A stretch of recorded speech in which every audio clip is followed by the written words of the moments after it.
Jadi gini, ini ini rumusnya ya. Ini jarang diketahui nih, tapi insya Allah kalau paham ini, insya Allah senang menikmati. Tapi jaga ya, ini rahasia di antara kita aja nih. Gini, dalam fikih rizki itu ada 3 hal yang pokok. 1, rizki itu akan diberikan.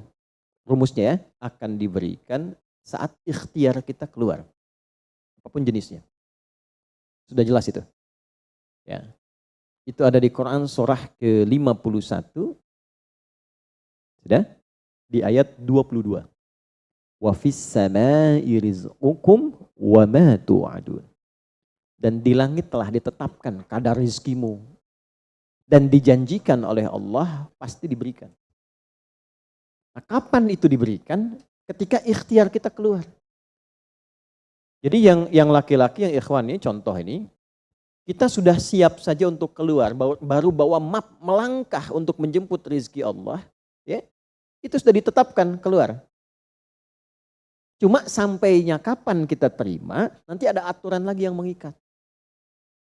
Ya, sesuai dengan kadar niat nanti. Niatnya apa nih? Apakah mencari rizki untuk kebutuhan dunia saja? Apakah mencari rizki untuk mendapatkan ridha Allah? Ya kan? Niatnya bisa berbeda.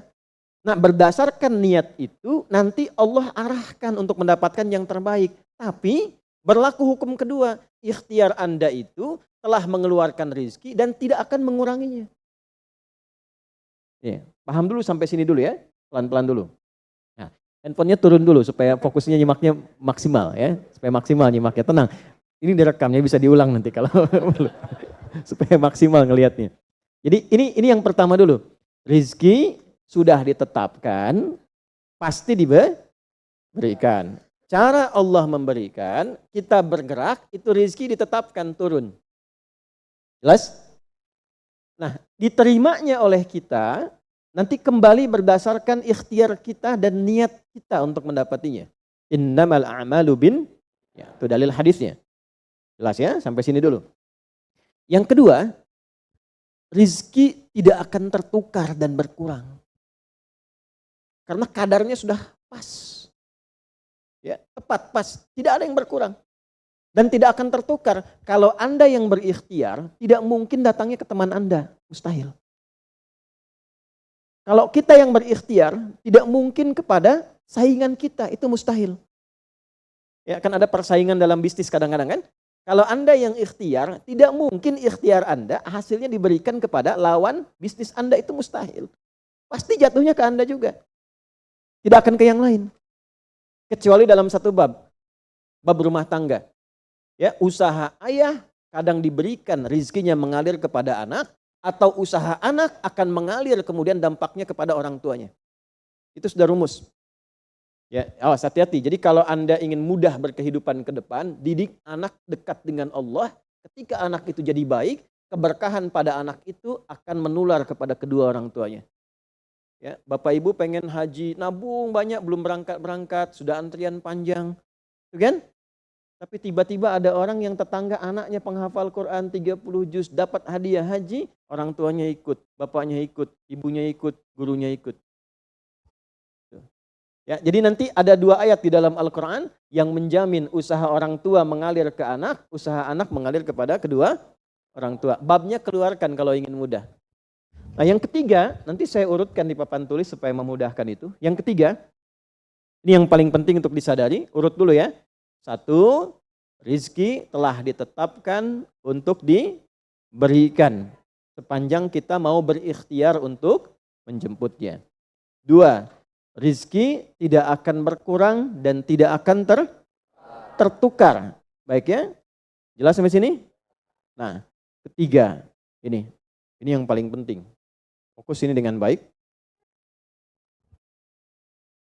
Rizki akan ditentukan keberkahannya berdasarkan nilai keimanan seorang hamba. Catat ya, rizki akan ditentukan kadar keberkahannya. Saya bicara berkah dulu tuh. Berdasarkan kadar keimanan seorang hamba. Yang ketiga ini kaidah khusus yang membedakan antara beriman dengan belum beriman. Sebab kita bisa bertanya kepada Allah, ya Allah, saya sudah beriman. Ada hambamu belum beriman. Apa yang membedakan iman saya dengan hambamu yang belum beriman terkait dengan persoalan rizki? Maka turun nanti ada ayat tentang rizki yang dikaitkan dengan iman. Sekarang kita praktekkan pelan-pelan. Ada rizki. Ada yang namanya rizki? Ada ya. Nah ini ya. Ini bab tentang Anda nih. 1. Pasti diberikan sesuai kadar ikhtiar. Loh. Ya? 2. Sifatnya tidak tertukar. Ya, putri boleh tertukar, ada menteri yang tertukar, tapi tidak ada rezeki yang tertukar ya. Tidak tertukar sesuai dengan niat. Rizki nggak butuh alamat ya Pak, begitu dapat langsung diberikan. Karena malaikat tuh kalau sudah turunkan nggak mungkin salah alamat tuh, udah tercatat semua itu. Ya. 3. Kadar iman menentukan keberkahan satu rizki. Keberkahan rizki. Ini 3 ini. Ya. Ya, pelan-pelan. Ya, cara memahaminya bagaimana? Kalau ada yang bergerak, itu pasti rezeki diperintahkan ya untuk diturunkan.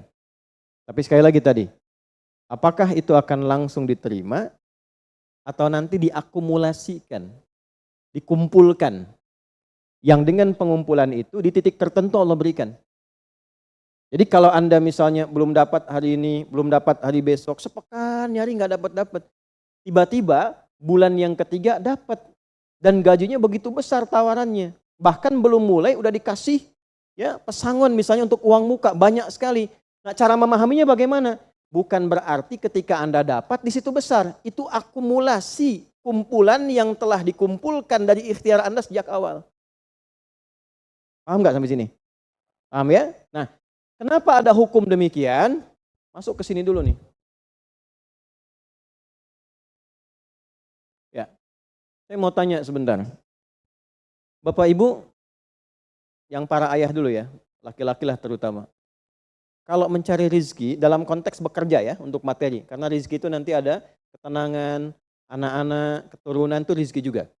Dalam konteks mencari materi, untuk makan, untuk minum dan sebagainya, saya tanya, untuk memenuhi kebutuhan hidup atau untuk mencari ridho Allah? Udah jujur aja, nggak usah. Bahas sini dulu. Udah, wajahnya nampak kok ini. Saya tanya, untuk kebutuhan hidup atau mencari ridho Allah? Nah, ini nomor 1. Nggak mau kalah dua-duanya. Ridho Allah. Ini sekedar dunia. Pelan-pelan ya. Ketika Anda mencari rizki hanya untuk dunia, maka yang berlaku hukum dunia. Ya. Semakin Anda bekerja keras, semakin Anda dapat. Semakin Anda kreatif, semakin mudah dapat. Ya, semakin pintar, semakin mudah dapatnya. Di sini tidak berlaku masalah iman. Karena semua sama, Allah tetapkan hukum dunia. Siapa yang bekerja keras, siapa yang mau kreatif, siapa yang punya inovasi, siapa yang makin pintar, mudah dia mendapatkan dunia. Ada ilmu menambah, dunia dapat. Man arada dunya, kata Imam Syafi'i, fa'alaihi bil ilmi. Siapa yang ingin menguasai dunia, dengan ilmu bisa dapat. Ini. Ada ilmu kreativitas, ada serius, sungguh-sungguh. Kerja yang serius, sungguh-sungguh. Itu kan? Di Tiongkok itu kalau datang ke satu tempat ketukin tiap pintu nawarin barang. Ya, barang ditawarin 1, 2, 3, 4 saking seriusnya. Orang mengerjakan apa, dia cari yang lain. Pernah dulu ada orang bukan muslim ke Saudi, mampir ke Jeddah hanya untuk lihat jemaah haji itu beli apa. Setelah itu dia pulang ke Tiongkok, ke Cina, ya. Musim berikutnya itu made in China. Semua buatan Cina tuh, yang tasbih Cina, yang sajadah Cina, dan harganya jauh di atas harga-harga standar. Gitu tuh. Jadi kalau misalnya orang serius, sungguh-sungguh kreatif, inovasinya ada, bisa buat sesuatu yang orang lain nggak buat, dia bisa sukses. Hukum dunia. Gitu.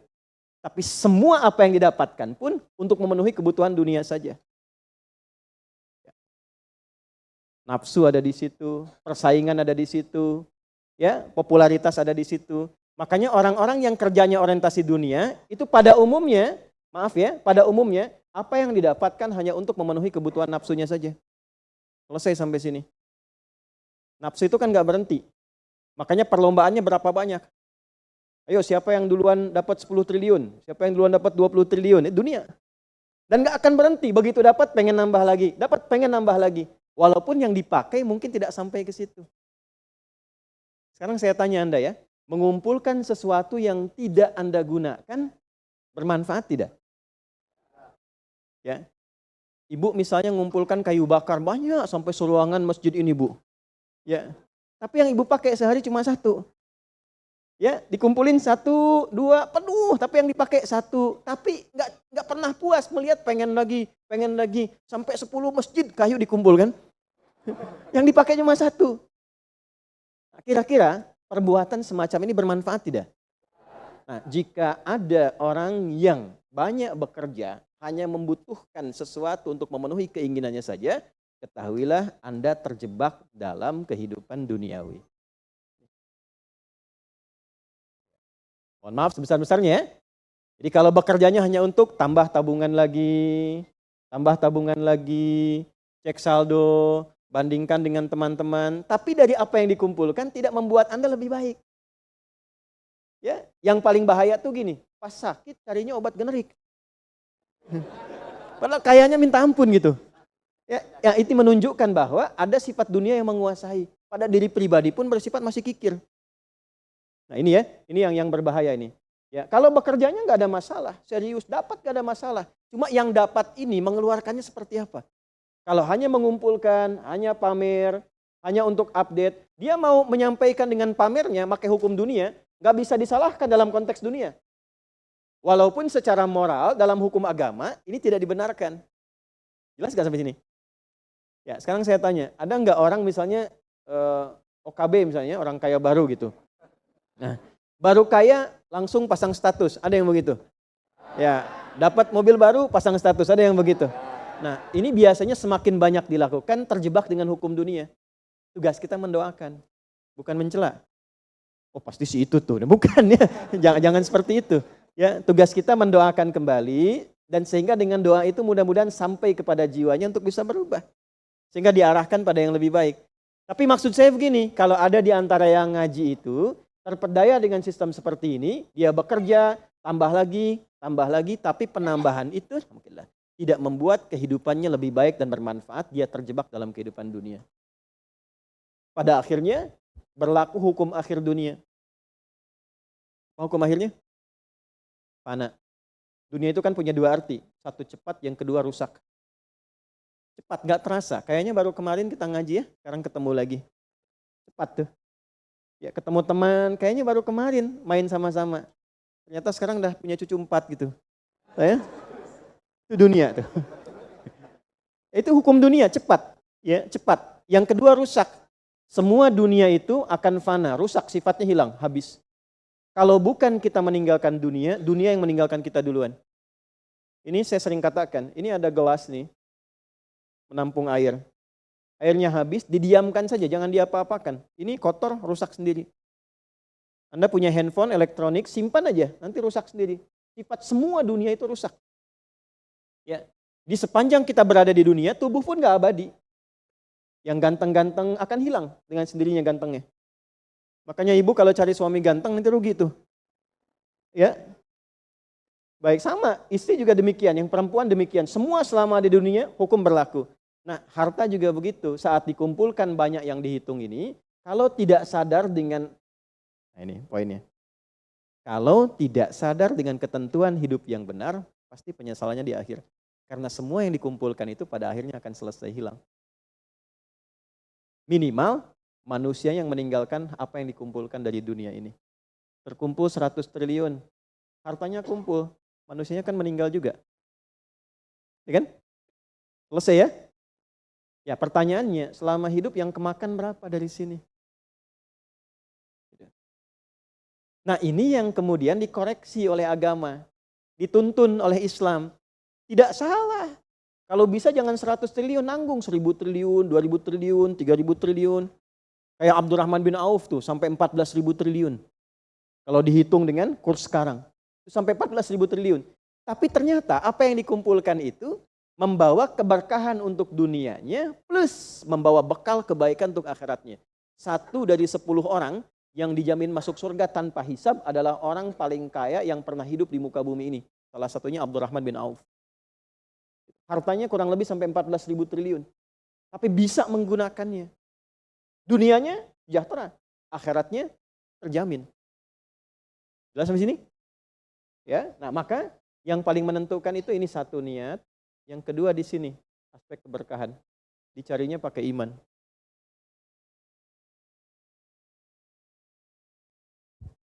Maka niatkan yang pertama, upayakan setiap pencarian itu gunakan fungsi imannya untuk mencari ridha Allah. Maka ayatnya akan pindah ke ayat 172. Ya ayyuhalladzina amanu kulu min thayyibati ma razaqnakum. Hei orang-orang yang beriman, pakai imanmu untuk mencari kebutuhan hidupmu. Nanti aku siapkan kata Allah yang sesuai dengan kadar imanmu. Karena itulah kadang kelihatannya begini. Kelihatannya mohon maaf ya Bu, Pak. Nggak dapat lagi. Padahal sudah tahajud malamnya. Udah puasa, udah baca Quran. Lamar nggak dapat lagi. Ini nggak dapat lagi. Bukan karena ini Anda nggak bisa dapat. Bukan. Karena belum cocok dengan iman Anda. Ini belum thayyib. Belum thayyib. Belum ada baiknya. Mungkin ada bagian dari usaha itu yang kurang cocok untuk iman. Tapi ikhtiar Anda mencari, itu oleh Allah ditetapkan. Setiap dia berangkat, tuliskan. Siap turunkan, siap turunkan. Cuma kapan diturunkan, nah itu kadang-kadang ada latihan untuk menguatkan keimanan kita. Sampai kita melewati semua perjalanan pencarian rezeki itu, baru diturunkan. Dan hebatnya, dalam mencari ini, Allah berikan bonusnya. Ada bonus pengalaman. Pernah sakit, pernah capek, pernah naik ini, pernah naik itu, tanpa sadar itu yang menempa dirinya menjadi sosok yang lebih kuat, lebih baik, yang ketika rezekinya diberikan seutuhnya, dia sudah bisa menggunakan rezeki ini sesuai dengan pengalaman sebelumnya. Nah, yang mahal tuh ini. Makanya Abdurrahman bin Auf itu kan diambil dulu, dirampas hartanya, berangkat 400 km, jalan kaki, nggak bawa apa-apa, dipakai dulu ilmunya, belajar dulu jadi penyalur, dapat upah, dapat bonus dulu, baru dipakai lagi. Tapi perjalanan itu menempa hidupnya dengan iman sehingga jadi orang terkaya yang pernah tercatat dalam kehidupan di bumi sampai hari ini. Jadi kalau satu kali Anda melamar kemudian ditolak pekerjaan, jangan langsung simpulkan tidak diberi. Alhamdulillah ya Allah yang telah memberikan kepadaku rizki yang baru berupa penolakan ini untuk menguatkan iman dan mentalku untuk menjemput rizkimu yang lebih baik daripada ini. Jelas ya? Nah ini poin-poin ini yang mahal. Nanti kalau sudah dapat ilmu ini, yang lainnya akan lebih mudah. Nah, jadi jangan disimpulkan, ya Allah aku sudah ngaji, aku sudah tahajud, kurang apa lagi? Sampai hari ini aku belum dapat. Nah itu sesuatu yang tidak tepat untuk keluar, tapi juga bisa dipahami karena boleh jadi belum mendapatkan pencerahan sesuai dengan bab rizkinya. Nah pada akhirnya dikembalikan, kalau sudah dapat itu ditanya balik oleh Allah, itu mau dipakai apa? Toh pada akhirnya aku yang cukupkan. Ya, falyanzuril insanu ila ta'ami. Yang pertama kebutuhan makan kita pastikan dengan baik. Allah yang kasih, masa digunakannya untuk mencari yang tidak baik. Jelas?